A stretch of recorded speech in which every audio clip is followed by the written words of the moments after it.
Have you ever walked past an old building and noticed something strange? A row of beautiful windows. The same frames, the same spacing. Everything looks perfectly balanced. But then you notice one window that looks completely normal. Except there seems to be nothing behind it. No room, no light. Sometimes not even a real opening, just a wall pretending to be a window. And the strangest part is that this isn't necessarily an architect's mistake. Some of these windows were actually designed that way on purpose. But why build something that doesn't work at all? The answer is connected to beauty, architecture, money, and one of the strangest taxes in British history. And here's the most interesting part. Fake windows existed long before that tax. Welcome to What Objects Hide. Architects call these features blind windows. From the outside, they can look almost exactly like real ones. They may have a frame, a windowsill, decorative stonework, and even an imitation of glass. But behind them, there is no real window opening. There might be brickwork, a stone wall, a staircase, a chimney, or another part of the building's structure. Sometimes it's a deep recess. Other times, it's almost completely flat. And if the architect did the job well, a person walking past might never notice the difference. That's because our brains love familiar shapes. We see a frame.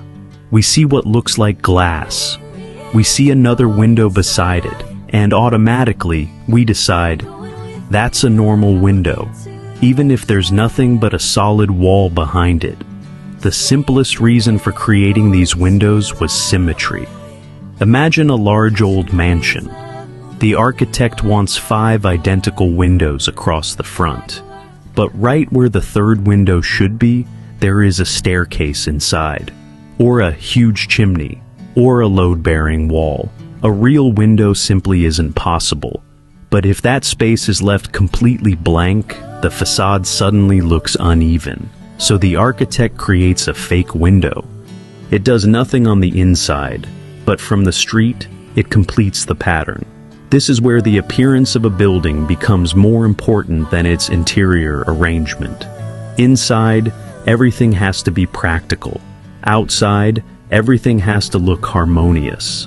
But then another reason appeared that made windows even more interesting. In England, a window tax was introduced in 1696. The government used the number of windows in a house as a rough indicator of the owner's wealth. The logic was simple. A large house was more likely to belong to a wealthy person, and a large house was more likely to have more windows. So, officials could simply count the windows and determine the size of the tax. On paper, the idea seemed convenient. But people quickly found a problem. If more windows meant a higher tax, why keep so many windows? And homeowners began closing them up. Real windows were sometimes blocked with bricks or stone. New houses could be built with fewer windows from the beginning. And this created a strange situation. The tax was supposed to roughly measure a person's wealth, but instead, it began changing the buildings themselves. People were willing to give up natural light in their rooms just to pay less. And that created another problem. Windows aren't only decorative, they let sunlight into a building and provide ventilation. Blocked windows made rooms darker and poorly ventilated. Eventually, the window tax was abolished in 1851. But today, there is an important source of confusion. When we see an old window blocked with bricks, it's easy to think, that must have been because of the window tax. But not necessarily. There is a difference between a real window that once existed and a window that was never real in the first place. If a real window was later blocked, there may be traces of the original opening around it. The brickwork might look different from the rest of the wall. A true blind window, however, may look as though it was designed that way from the beginning. It fits perfectly with the windows around it, and there may never have been glass behind it at all. So you can have two windows telling completely different stories.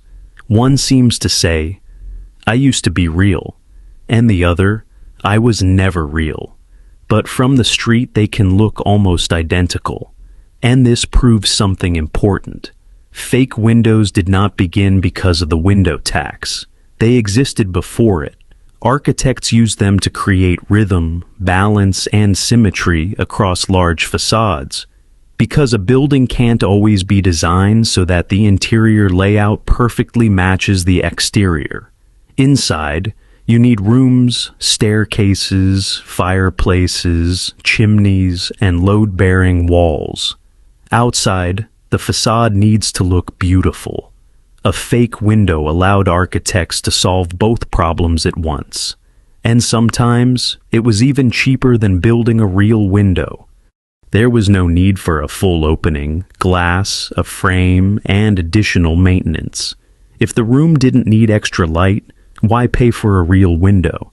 So a fake window could be beautiful, practical, and inexpensive at the same time. But the most interesting thing about it isn't even the money. It's how easily it can fool us. When we see a row of identical windows, we assume they are all real. Our brains fill in the missing information automatically. We see a familiar shape and never stop to ask, what is actually behind it? That's why a fake window can be called a small architectural illusion. It doesn't exist to show us what's inside. It exists to control what we think we are seeing. So next time you walk past an old building, take a closer look. Are all the windows really real? Do they all have the same depth? Is there an ordinary brick or stone wall behind one of them?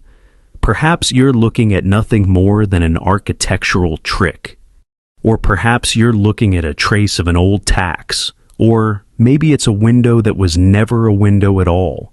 And that's what makes these details so fascinating. They don't just tell us how people built buildings. They tell us how people thought. The architect was thinking about symmetry. The homeowner was thinking about money. The government was thinking about taxes. And the person walking down the street was simply looking at the facade and trusting their eyes. Because sometimes the most interesting thing about a building isn't what it contains, but what it pretends to contain. Thanks for watching What Objects Hide. If there's an ordinary object or strange detail whose story you've always wanted to know, tell us about it in the comments. Your idea could become the subject of the next story. And if you enjoy discovering the hidden history behind ordinary things, subscribe to What Objects Hide, because there's far more mystery around us than it seems.